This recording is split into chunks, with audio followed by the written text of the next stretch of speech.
आज हम लोग पढ़ेंगे बल, न्यूटन के गति का नियम। तो ये दो चीजें हमें पढ़नी है। तो पहले पढ़ा जाए बल क्या होता है, उसके बाद जो है न्यूटन का गति का नियम जो है काफी आसानी से समझ में आ जाएगा। तो जैसा कि हमने बताया था कि अब 11th का साइंस का जो है यानी कि फिजिक्स का हम वीडियो रेगुलर अपलोड करेंगे। तो आज से शुरू किए हैं और इसमें जो है हम न्यूटन के गति के नियम से ही शुरू किए हैं। ठीक है, और भी जो पीछे के चैप्टर हैं उसकी भी वीडियो बनेगा। पहले हम यहाँ से शुरू करते हैं न्यूटन के गति के नियम से। तो ठीक है, तो सबसे पहले इसमें देखा जाए कि बल क्या है। बल क्या है, जैसे इसके पहले हमने पढ़ा था कि गति, तो किसी वस्तु में अगर गति उत्पन्न होती है तो किस वजह से होती है, ये वजह हम नहीं देख रहे थे। तो गति संबंधी जितने भी सवाल थे, क्वेश्चन थे, हमने सॉल्व किया, लेकिन कभी सोचा नहीं कि ये गति क्यों हो रही है। तो ये बल के ही द्वारा होती है। तो बल क्या होता है इसको देखें। जैसे यहाँ पे कोई वस्तु है ऐसे, ठीक, और इस पे बल लगाया जा रहा है। बल नहीं कहें, इस पे धक्का दिया गया, ठीक है। तो धक्का दिए तो यह गतिमान हो गया, ऐसे जा रहा है। अब इसको रोकना है तो इधर की ओर इसको खींच दे तो रुक जाएगा। तो कहा जाता है कि वस्तु पे अगर हम धक्का अथवा खिंचाव करते हैं तो ये धक्का या खिंचाव जो होता है ये बल होता है। तो बल की परिभाषा आती है, बल क्या है, वह बाह्य कारक है, बाहर से लगाया जा रहा है। वो बल बाह्य कारक है जो वस्तु में गति उत्पन्न करता है। जैसे इसमें गति उत्पन्न कर दिया, जाने लगा, या गति उत्पन्न करने का प्रयत्न करता है। जैसे मान लीजिए किसी वस्तु को हम धकेल रहे हैं, कोई जरूरी नहीं वो गतिमान ही हो जाए। बहुत भारी वस्तु है तो नहीं गतिमान होगी, लेकिन प्रयास तो करेंगे। फिर उसके बाद उसको हम रोकना भी तो है। अगर रोकना है तो उसको खींचना पड़ेगा, ठीक है। तो बल क्या होता है, हम इंग्लिश में बोलते हैं इसको पुश आर पुल बोल देते हैं, पुश आर पुल। तो जो बल होता है वह बाह्य धक्का अथवा खिंचाव होता है जो वस्तु में गति उत्पन्न करता है अथवा गति उत्पन्न करने का प्रयत्न करता है, या वस्तु को रोकता है अथवा रोकने का प्रयत्न करता है, ठीक। तो ये बल की परिभाषा हो गई। तो बिना बल के वस्तु क्या होगी, गतिमान नहीं होगी, ठीक। तो ये बल हो गया। अब बल को कैसे मापते हैं, बल कितना लगता है किसी वस्तु पे, ठीक है। ये न्यूटन के द्वितीय नियम से आएगा तो उसको अभी देखा जाएगा। लेकिन पहले न्यूटन का हम क्या पढ़ेंगे, प्रथम नियम पढ़ेंगे, ठीक।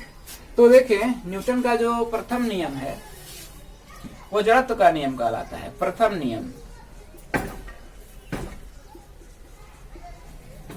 फर्स्ट लॉ जो होता है ये जड़त्व का नियम कहलाता है। क्या कहलाता है, जड़त्व का नियम कहलाता है। लॉ ऑफ इनर्शिया होते हैं, ठीक है। इसकी इंग्लिश इनर्शिया होती है। जड़त्व का नियम क्या है, जड़त्व का नियम जो होता है किसी वस्तु के अवस्था परिवर्तन का विरोध करने का जो गुण होता है वही जड़त्व का नियम कहलाता है। तो देखें कि कोई वस्तु है तो अगर यह स्थिर है तो इसकी स्थिर अवस्था कहलाएगी, क्योंकि समय के साथ अपनी स्थिति में कोई परिवर्तन अगर न करे तो स्थिर अवस्था कहलाएगी।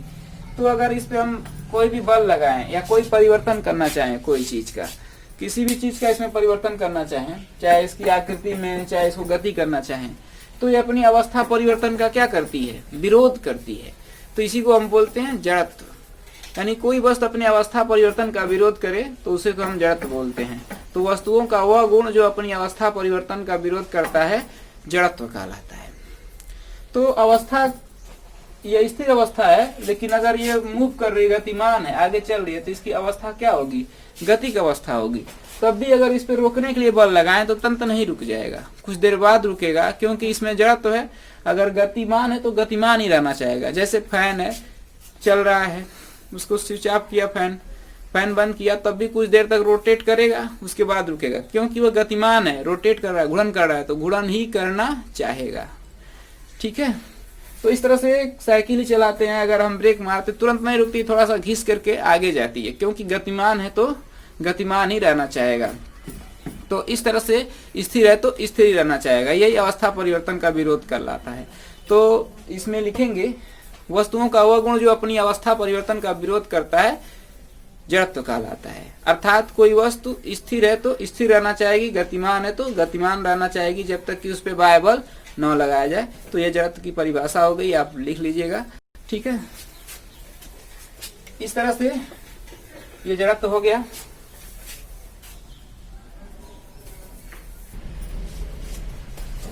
और देखें इसमें एक चीज, जो जड़त्व होता है उसकी माप वस्तु के द्रव्यमान से की जाती है। किससे की जाती है? वस्तु के द्रव्यमान से।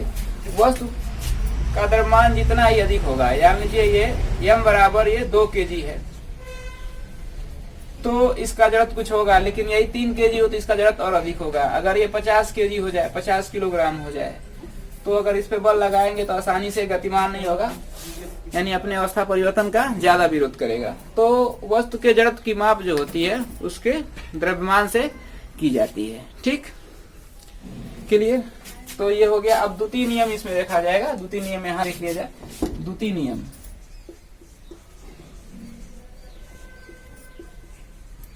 इसे बल का भी नियम कहते हैं, और यह होता है बल बराबर द्रव्यमान गुणे त्वरण, यही मिलता है। तो इसका द्वितीय नियम क्या है देखें। इसका द्वितीय नियम यह कहता है कि जब किसी वस्तु पे बल लगाया जाता है तो वस्तु के वेग में परिवर्तन होता है, और परिवर्तन होने के कारण उसमें त्वरण उत्पन्न होता है। तो लगाया गया जो बल होता है वस्तु के द्रव्यमान और त्वरण के गुणनफल के बराबर होता है। जैसे देखें कि ये m द्रव्यमान की कोई वस्तु है और इस पे हम ऐसे कोई F बल लगा दिए, और ये u वेग से चल रही थी और इसका अंतिम वेग जो हो रहा है v हो जा रहा है। द्रव्यमान तो वही रहेगा, अगर 5 किलोग्राम है तो 5 किलोग्राम है, m किलोग्राम है तो m किलोग्राम रहेगा।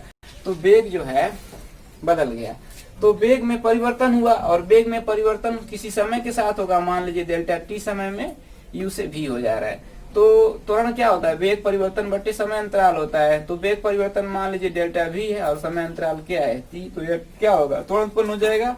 ये वेग परिवर्तन कैसे निकाल सकते हैं? अंतिम माइनस प्रारंभिक, अंतिम वेग माइनस प्रारंभिक वेग, तो अंतिम वेग माइनस प्रारंभिक वेग बटे समय। इस तरह से क्या होगा? त्वरण निकल जाएगा।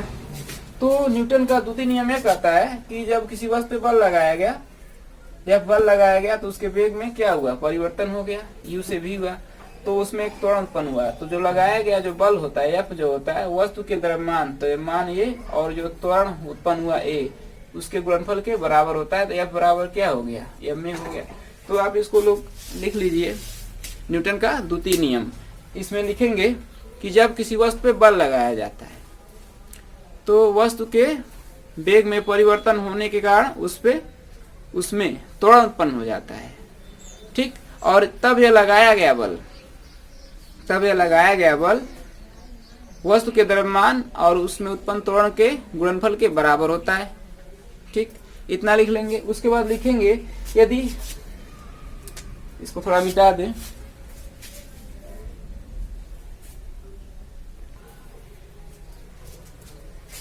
देखें इसमें कैसे लिखेंगे।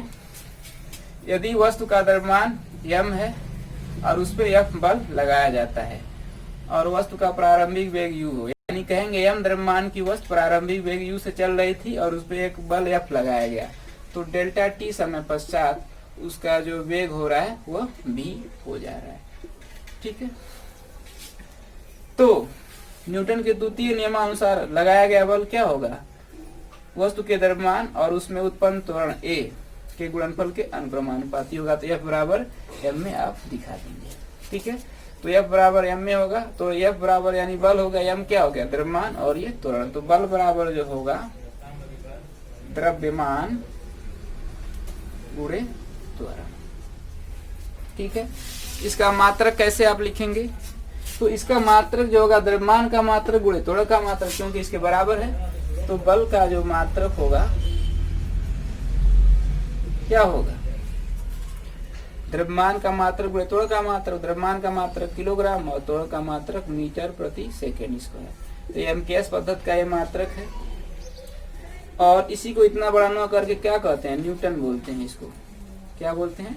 न्यूटन। तो 1 न्यूटन बराबर क्या हो जाता है? 1 किलोग्राम मीटर प्रति सेकेंड स्क्वायर। ठीक, इस तरह से ये बल का मात्रक होता है। अब यही बल जो होता है F बराबर m में जो होता है यह delta P upon delta T के बराबर होता है। यहाँ पे जहाँ पे जो डेल्टा पी है, ये जो डेल्टा पी ये प्राप्त हो रहा है, ये संवेग परिवर्तन है और ये समय अंतराल है। तो संवेग परिवर्तन बट्टे समय क्या होगा, संवेग परिवर्तन की दर होगी। तो जो ये न्यूटन का द्वितीय नियम है वो संवेग परिवर्तन की दर के बराबर होता है। तो ये भी न्यूटन का द्वितीय नियम है। ये भी कैसे आता है इसको देखा जाए। ठीक,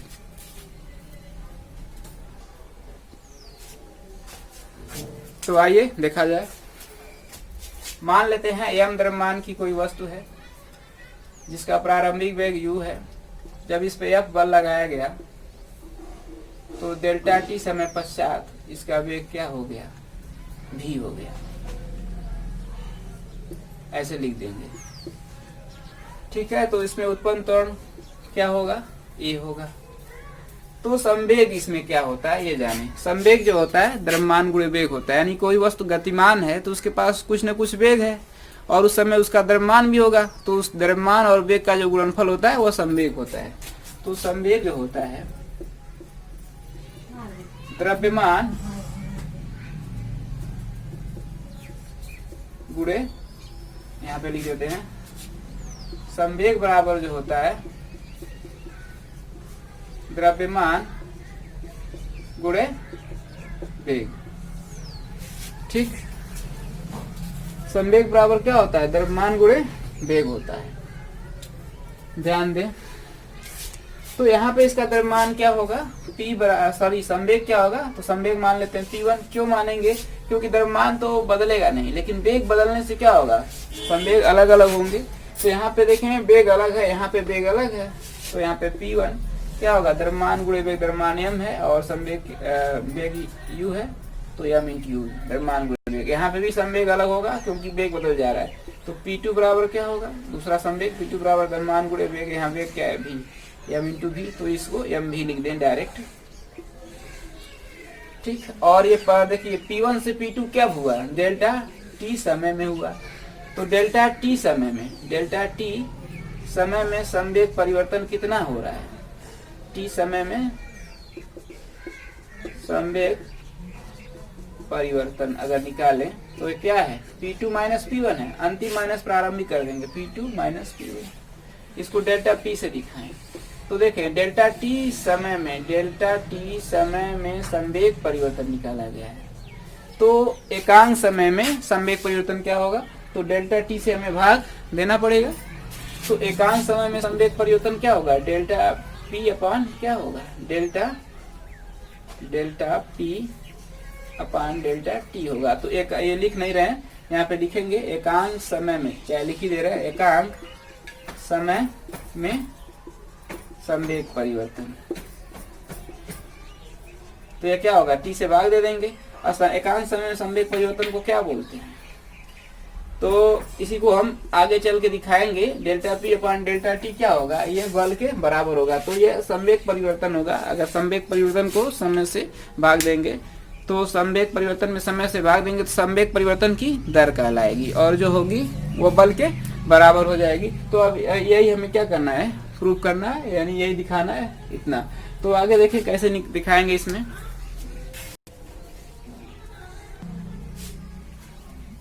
तो आइए देखें, न्यूटन का जो द्वितीय नियम होता है यहाँ पे लिख देते हैं F बराबर m में से। यहाँ पे लिखेंगे न्यूटन के द्वितीय नियम से, ये हम रहने दें। और वेग ये त्वरण है, तो त्वरण क्या होता है, वेग परिवर्तन बटे समय अंतराल। तो वेग परिवर्तन क्या है, अंतिम माइनस प्रारंभिक कर दें, v माइनस यू कर दें। तो वेग परिवर्तन हो गया v माइनस यू बटे समय अंतराल कितना है, डेल्टा t है। तो डेल्टा t से भाग दे दिया। अब m का इसमें गुणा होगा, m v minus m u upon क्या होगा, डेल्टा t हो जाएगा आपका। ठीक है, तो ध्यान दें, m इंटू v क्या होगा, ये जो होगा P2 होगा अंतिम संवेग, और m u जो है प्रारंभिक संवेग P1 upon delta t। P2 minus P1 को हम डेल्टा p माने संवेग परिवर्तन, और ये बटे समय अंतराल। तो यहाँ से देख रहे हैं F बराबर क्या मिल गया, delta p upon delta t। यहाँ F है तो F बराबर क्या मिल गया, delta p upon delta t। तो यही क्या है, संवेग परिवर्तन की दर है जो बल के बराबर है। तो तो यह भी क्या है, न्यूटन का द्वितीय नियम है, क्योंकि F बराबर m में से ही ये क्या हुआ है, आया हुआ है delta P upon delta T। इस तरह से हम कह सकते हैं कि यह भी क्या है, F बराबर delta P upon delta T जो है न्यूटन का द्वितीय नियम है। ठीक है, तो ये आशा करते हैं आप लोगों को समझ में आया होगा। अब इस पे हमें पढ़ना है अनुप्रयोग और इस पे सवाल कैसे आते हैं, ये सब नेक्स्ट वीडियो में देखा जाएगा। और इसमें एक और इसका नियम है क्रिया प्रतिक्रिया का नियम, वो भी अगले वीडियो में देखा जाएगा।